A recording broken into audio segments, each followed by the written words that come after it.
Bonjour et bienvenue sur Mediapart pour ce nouveau numéro de Tire ta langue que nous animons avec Antoine Perrault. Nous avons le plaisir de recevoir aujourd'hui Nina Bouraoui qui publie un nouveau roman qui s'appelle Otage aux éditions Jean-Claude Lattès. Nina Bouraoui compose un monologue et se glisse dans la peau de Sylvie Meyer, une quinquagénaire divorcée, mère de 2 fils, qui explose les limites de sa vie en prenant en otage son patron. Donc, Nina Bouraoui, vous quittez le registre autobiographique, vous quittez l'Algérie aussi, pour fabriquer ce monologue intime, mais qui se révèle finalement très politique, ce qui est aussi l'une de vos signatures littéraires. Donc, déjà, comment vous avez eu l'idée et l'envie de raconter Sylvie Meyer qui s'expose à la violence sociale? Ce livre, il a une histoire un peu miraculeuse parce qu'il a été écrit en fin 2014. C'était une commande du Paris des Femmes, qui est un festival destiné aux auteurs féminins dans le théâtre. Et donc, il était destiné à être joué au Théâtre des Mathurins en janvier 2015. Donc ça s'est imposé à moi parce que je venais d'écrire un livre qui s'appelait Standard et qui traitait aussi de la misère en entreprise, de la pression économique, de la misère amoureuse. Et je viens de me souvenir qu'en fait, dans Standard, il y avait un personnage qui s'appelait Sylvie. Et ce livre a été lu après chez Agnès Varda à Beaulieu, à l'Opéra de Vichy, dernièrement à Lyon, à Valence. Et à chaque fois, les comédiennes m'ont demandé, non pas de le revisiter, mais en tous les cas de l'agrandir. Et l'agrandissement s'est achevé en 2016. Et puis après, il est resté dans un tiroir chez mon éditeur. Il y a eu un changement de direction. Et tout d'un coup, il s'est avéré que ce livre questionnait et répondait à tant de problématiques aujourd'hui, ne serait-ce que le mouvement MeToo et ne serait-ce qu'aussi le mouvement social qui, depuis 1 an et demi, déstabilise la France, ses gouvernants comme ses gouvernés. Donc ce livre, c'est pas un livre sorcier ou médium, je ne sais pas, mais peut-être que déjà en 2014, je sentais le silence des femmes les étouffer, et je sentais peut-être, comme tout le monde, un malaise économique monter de plus en plus, et surtout le silence entre, comme on dit, ceux qui nous gouvernent et les autres. Je sentais qu'il y avait une totale absence de langage, que personne ne s'entendait. Aujourd'hui, ça se confirme. Je crois que les personnes qui sont dans la rue ne se font pas entendre, mais ils n'entendent pas non plus. C'est une relation, je trouve, totalement à sens interdit, qui est effrayante, parce que ceux que l'on va entendre, c'est ceux qui vont pousser la voix, et donc les extrémistes. Comme les femmes aussi, qui en réalité, on le découvre avec ce mouvement MeToo, en réalité les femmes parlent depuis des siècles de ce qui leur arrive, de ces violences, mais personne ne semble les entendre. Oui, mais alors je crois que... qui apparaît dans oui, dans parce cet que ouvrage. Otage, c'est aussi l'histoire d'une victime, d'un déni. Et elle a tous les stigmates, Sylvie Meyer, de la personne qui a connu la sauvagerie intime à son adolescence, puisqu'elle va rencontrer un prédateur. Et cette rencontre va miner toute sa vie, son mariage, les relations aussi avec ses enfants, avec le monde qui l'entoure, avec son propre corps. Et je trouve qu'aujourd'hui, en effet, les femmes parlent, mais elles sont, je trouve, enfin entendues. En tous les cas, moins moquées. Je trouve que la parole est vraiment prise au sérieux et que peut-être que quelque chose, une porte est en train de s'ouvrir. Le titre est au pluriel, otage. Oui. Et dans l'avertissement, otage que nous sommes. Nous, ce sont les femmes. Non, ce sont nous tous. Nous tous. Hommes et femmes. Otage, ça n'est pas genré. Le pluriel désigne la communauté humaine. Oui, parce que tous mes livres ont traité de la liberté, et j'ai cherché toujours à savoir si nous étions libres. Et puis en cherchant, je ne sais pas si j'ai trouvé, mais j'ai mon idée que finalement, oui, bien sûr, l'absence de liberté, c'est derrière les barreaux, nous sommes bien d'accord. En prison, il n'y a plus de liberté. Mais nous avons des barreaux intérieurs et nous dépendons de notre histoire, mais aussi de l'histoire d'un pays dans lequel nous grandissons. Nous dépendons d'une politique, nous dépendons d'une famille, nous dépendons d'une histoire encore plus ancienne. Et nous sommes aussi parfois prisonniers des forces de notre inconscient. Et Sylvie Meyer est prisonnière des forces de son inconscient. Parce qu'au début, elle dit « je ne connais pas la violence, je n'ai aucune expérience de la violence. Il y a un jour une odeur de transpiration d'un homme qu'elle va croiser, puisqu'elle va être arrêtée, elle va commettre un acte délictueux, va tout d'un coup faire ressurgir et illuminer, illuminer de façon sombre, son passé. C'est-à-dire que son inconscient va lui délivrer l'information qu'elle avait mise de côté. Et ça revient par les odeurs, par exemple. Il y a tous les sens qui lui rappellent ce traumatisme qu'elle a complètement mis de côté. Oui, c'est par une odeur, et justement l'inconscient peut se réveiller par une image, par un bruit, par une odeur, par une situation que nous ne voyons pas, mais que lui voit, et il nous prévient. Et tout d'un coup, il lève sa censure. Alors, ce n'est pas du tout un livre sur la psychanalyse, ça fait très longtemps que moi, je ne fais plus de psychanalyse, mais c'est intéressant de se dire que quand même, nous sommes parfois gouvernés par nos peurs. Moi, j'étais très longtemps gouvernée par ma peur, parce que j'ai grandi dans un pays qui était assez violent, compliqué pour une petite fille, et gouvernée aussi par l'étrange flou qui entourait mon identité. Je me prenais pour un garçon parce que c'était plus facile dans un pays viril. Donc ce concept de prise d'otage, mais de barreau invisible, c'est aussi un peu toute ma vie. Les barreaux, vous en citez deux, toujours dans l'avertissement, otages économiques et amoureux que nous sommes. Je me demande s'il ne faudrait pas rajouter un troisième barreau. C'est des otages familiaux. Oui, parce que surtout. Quand vous dites économique et amoureux, oui. et en particulier les pères, peut-être, il faudrait leur faire un sort, vous glissez, page 100, j'avais agi comme une petite fille qui en veut à son père. Et j'aimerais que vous puissiez, là à l'instant, faire sauter le verrou patriarcal. Voici une lecture judicieuse et qui n'est pas comme les autres. Vous aviez raison. Oui, enfin, je crois que elle a quand même une tendresse. Sylvie Meyer n'est pas une femme contre son père, qui a des relations conflictuelles avec son père, pas du tout. Mais en revanche, Sylvie Meyer est l'incarnation, en effet, de la parfois distorsion et surtout du conflit de force entre un homme et une femme, et en effet peut-être entre une petite fille et son père, ou entre une femme et son mari, ou entre une sœur et son grand frère. Et en revanche, elle, lorsqu'elle se sent aussi redevenir enfant, elle se sent en sécurité. C'est-à-dire que c'est une femme qui va braver, transcender et trahir la loi pour finalement se sentir libre. C'est ça qui est très étrange. Elle était enfermée en elle-même par son histoire, par la volonté de son patron de l'enfermer dans une pression et dans un cynisme. Et parce de faire trahir aussi les autres dominés. Et voilà, parce que elle est la reine des abeilles, comme elle les appelle, ses employés. C'est une ouvrière très consciencieuse, elle aime le travail, elle est très impliquée. Et quand il lui demande, pour des raisons économiques, parce que finalement, il n'est pas obligé, elle comprend très vite qu'il n'est pas obligé de licencier, mais il veut faire encore plus de profit. Et il lui demande d'établir des viviers, c'est-à-dire de dresser des listes et de trahir celles qui travaillent assez ou pas, celles qui mettent en danger ou pas la société. Elle va le faire parce qu'elle est consciencieuse, mais elle a transgressé sa morale jusqu'au point où elle n'acceptera plus cette trahison.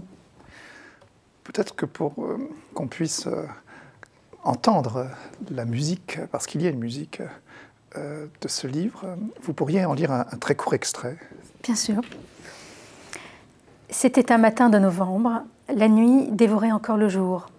Le mois des morts me ramenait à mon enfance que je comparais à un territoire indestructible, avec ses falaises et ses plaines paisibles, ses bonheurs et ses chagrins. Je me méfie des gens qui ne pensent jamais à leur enfance. Heureuse ou malheureuse, grise ou saturée de lumière, une enfance ne s'oublie pas, on ne coupe pas les racines d'un arbre qui fleurit encore. Alors, c'est une question qui peut paraître adjacente, mais si je vous disais un arbre, vous pensez auquel? Les mimosas. Ça pousse sur des arbres ou pas, les mimosas? Bonne question, je ne sais pas du tout. En fait, pas du tout. Non, je crois que les mimosas, c'est des espèces de boue dans les jaunes. Je ne sais pas comment ça pousse. Alors, pensons à un figuier. Tiens, voilà.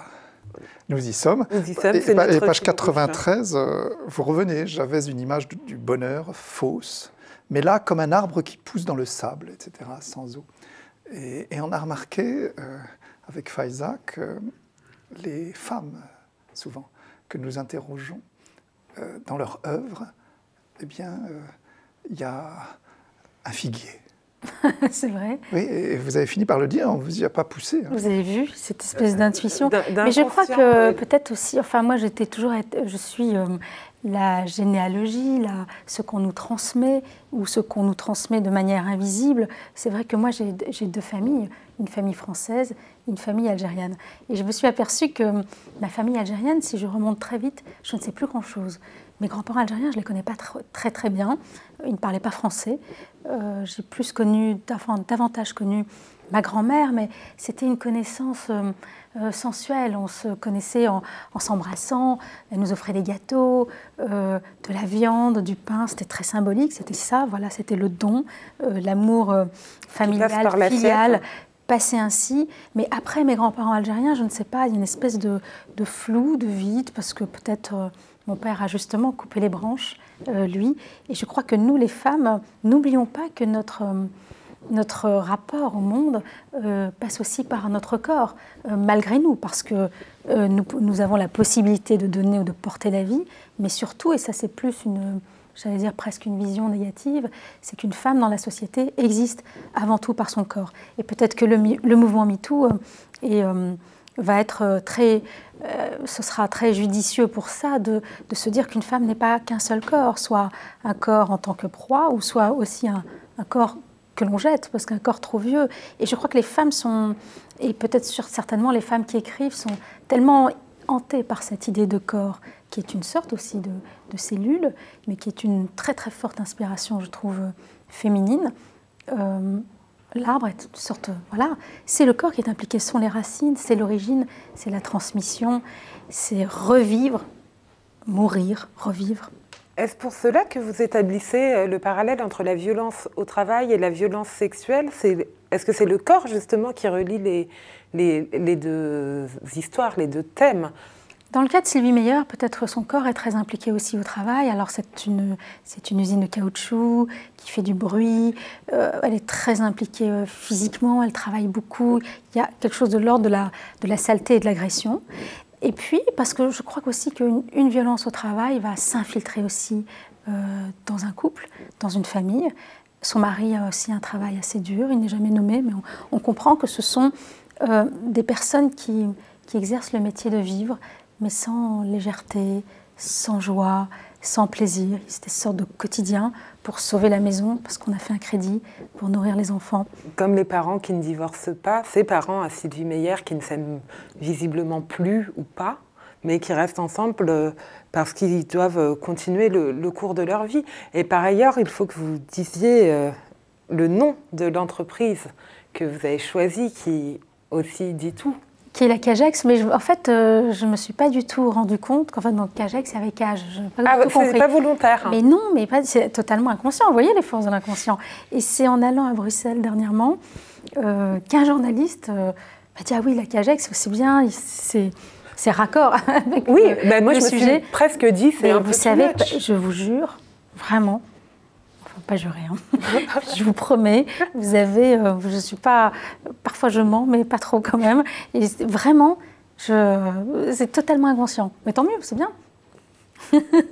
Vous avez fait un effet sans le vouloir. Hein. J'ai fait un effet sans le vouloir, je suis surprenante.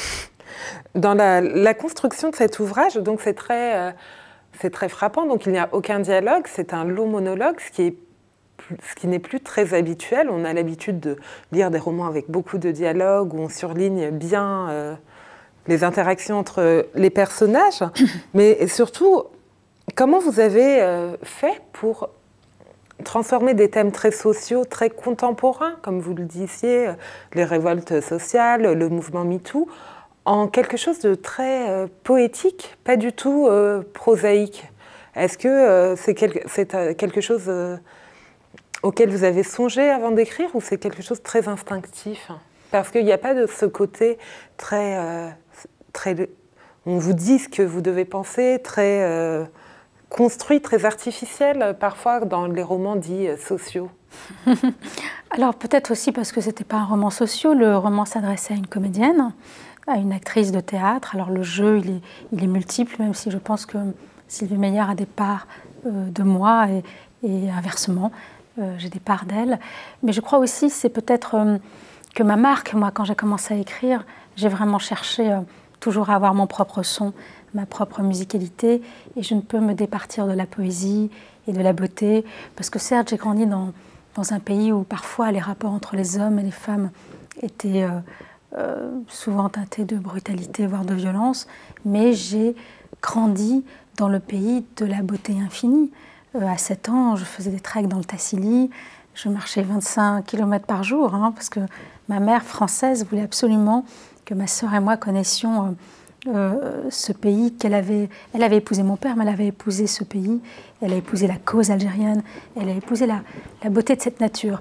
Et c'est vrai que quand on connaît les gorges de la Chifa, quand on connaît Tipaza, quand on connaît Cherchel, on ne peut survivre à cela. Je veux dire, on ne peut plus, le regard ne peut pas survivre à cela. Nous sommes imprégnés de beauté à tout jamais. Et je crois que cette imprégnation de la beauté de mon enfance est obligatoire lorsque j'écris.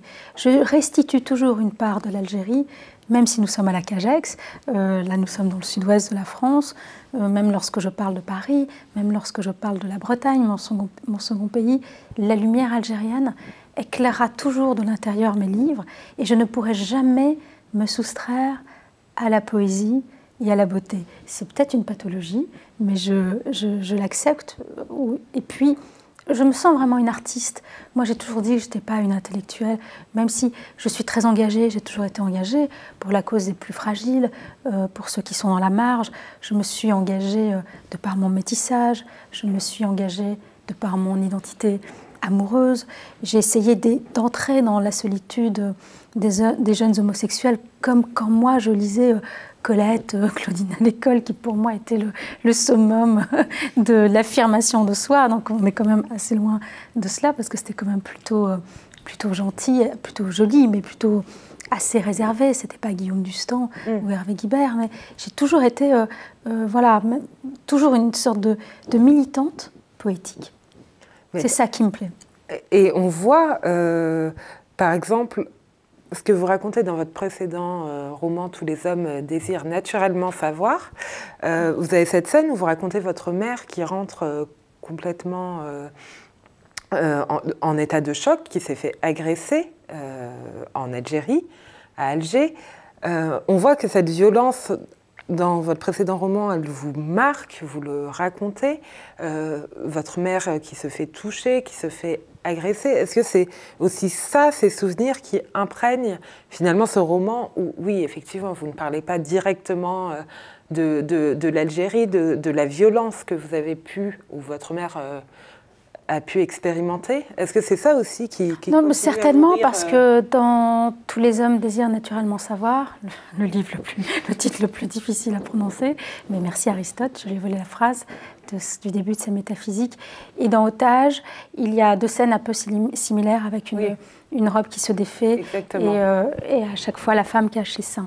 Et c'est vrai que moi, à l'âge de 8 ans, mon enfance a un peu basculé, puisqu'à midi, j'ouvre la porte et ma mère arrive, griffée, des crachats dans les cheveux, une robe déchirée, et elle couvre ses seins, mais elle n'en dira pas plus. Moi, j'ai 8 ans et donc j'imagine l'image d'un loup-garou, en fait. Je ne veux pas me dire que c'est un homme, et quand je pense aux hommes, je vois la masse des hommes, mais je n'ai pas du tout, ce livre n'est pas un réquisitoire contre les hommes. Au contraire, moi j'ai toujours essayé d'ouvrir et de me dire nos hommes frères, ceux qui ne sont pas des prédateurs, ils sont nombreux, et eux, leur image est salie par les autres qui ne sont plus des hommes.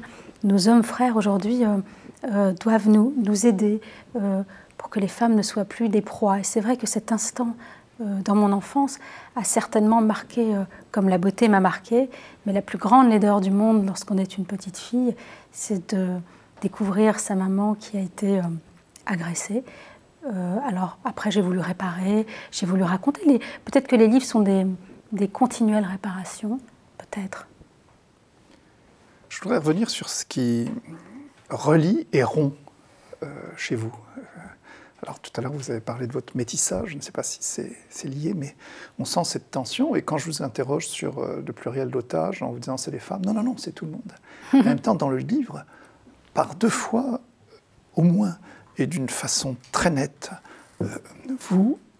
votre personnage, dans son soliloque, fait la différence entre les hommes et les femmes. Ce sont les hommes qui partent. Et puis surtout, la peur. La peur, vous avez employé le mot salissure à l'instant, la salissure, la peur du viol. Et ça, c'est vraiment une rupture très très nette dans ce qui nous relie. Oui, mais je pense que c'est une évidence. Mais alors, surtout ne tombons pas dans le piège que les hommes ne subissent pas de violence, ce n'est pas vrai. Un homme peut subir aussi la plus grande des violences, physiques, intimes, mais en règle générale, on éduque une petite fille avec cette idée du danger de l'homme, du danger du monsieur qui vient apporter des bonbons qu'il ne faut pas suivre. Et puis toutes les femmes ont cette espèce de sororité, de peur, d'agression, les sœurs de viol. Et quand on grandit, quand on est adolescente, toutes les femmes, lorsqu'on discute, on a toutes un souvenir d'une expérience soit délicate, soit tragique, soit dangereuse, avec un homme qui n'est plus un homme pour moi. Et il y a une protection instinctive aussi. Les femmes ont, sans astuce pour se promener seules la nuit, ne pas passer par telle ou telle rue. C'est inscrit, bien sûr, c'est inscrit dans le corps des femmes, et je trouve que le paysage urbain ne nous est pas toujours, nous n'avons pas la grande liberté de le traverser dans la nuit, comme les transports en commun, comme certains pays. Attention, en plus nous sommes en France, nous sommes en Occident, je trouve que... pensons aussi aux autres pays où les femmes sont aussi parfois des marchandises de guerre, où le viol a été pratiqué comme une arme et comme une vengeance. Et une fois de plus, ça passe encore par le corps des femmes. Et Sylvie Meyer, n'oublions pas, c'est une victime qui parle. Mais c'était, je trouve assez... je trouve ne pas trahir quiconque en disant que ce qui va forcément nous différencier, c'est la force physique. Et qu'une femme, il lui manquera toujours cela, ce sera toujours son manque et son... Alors après, les femmes vont user peut-être d'autres stratèges, mais notre point de différence, il est dans notre propre nature. On ne peut pas changer la nature d'une femme, on ne peut pas changer la nature d'un homme. Et je crois que Sylvie Meyer, cette force, elle en a fait l'expérience très jeune, à l'adolescence, et elle la redoute, elle la dénonce.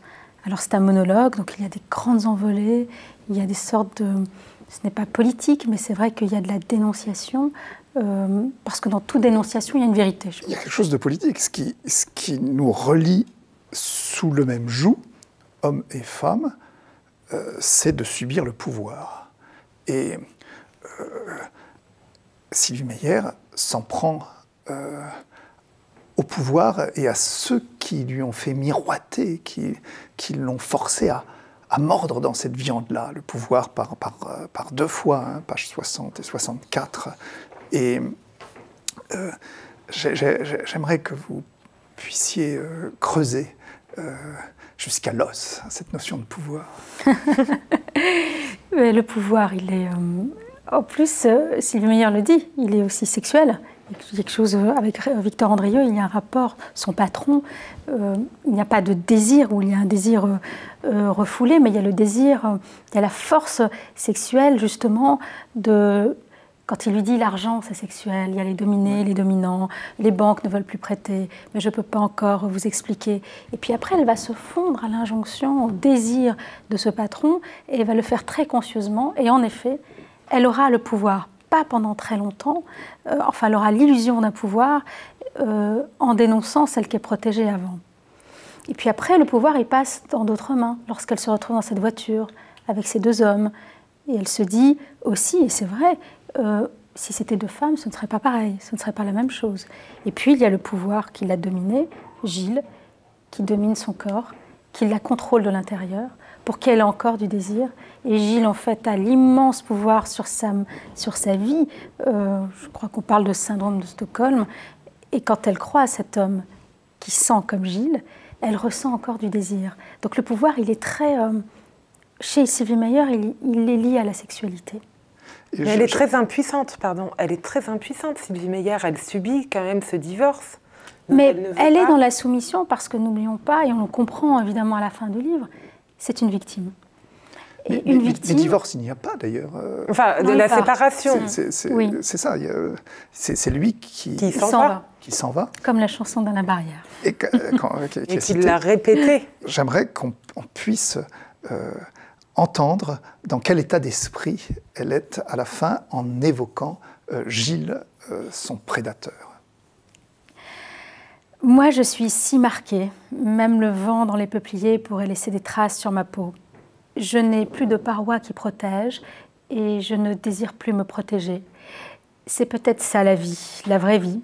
C'est embrasser les êtres, les éléments, ne faire qu'un avec ce qui entoure, se faire traverser, pénétrer, tout prendre, tout garder, ne rien refuser, se laisser faire pour une fois. À cause de Gilles, je n'ai jamais eu confiance en personne. Je pensais que l'on voudrait toujours me faire du mal ou que l'on y parviendrait. Et si ce mal tardait à venir, je l'espérais parce que j'en avais assez de l'attendre, de le redouter. Et je mettais en place tout un système par lequel il arriverait.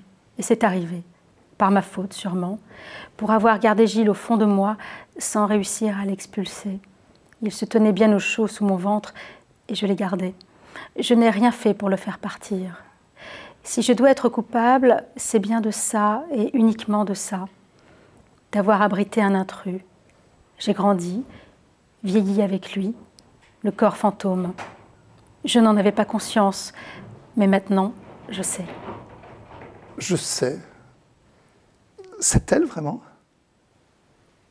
Elle sait enfin. Elle n'a pas su longtemps, mais elle sait parce que dans ce savoir, il y a la connaissance enfin d'elle-même. Je pense que c'est une femme qui a toujours fui sa vie. Et lorsqu'elle se retrouve tout d'un coup, non pas acculée, mais bizarrement libérée, il y a plusieurs façons de quitter la société. Soit on achète des allumettes, on prend une voiture, ou on ne revient jamais, ou soit on commet un acte que la société punit, donc on s'en extrait. Une fois extraite de cette société, elle est avec elle-même, donc elle se connaît enfin. Donc je crois qu'elle sait.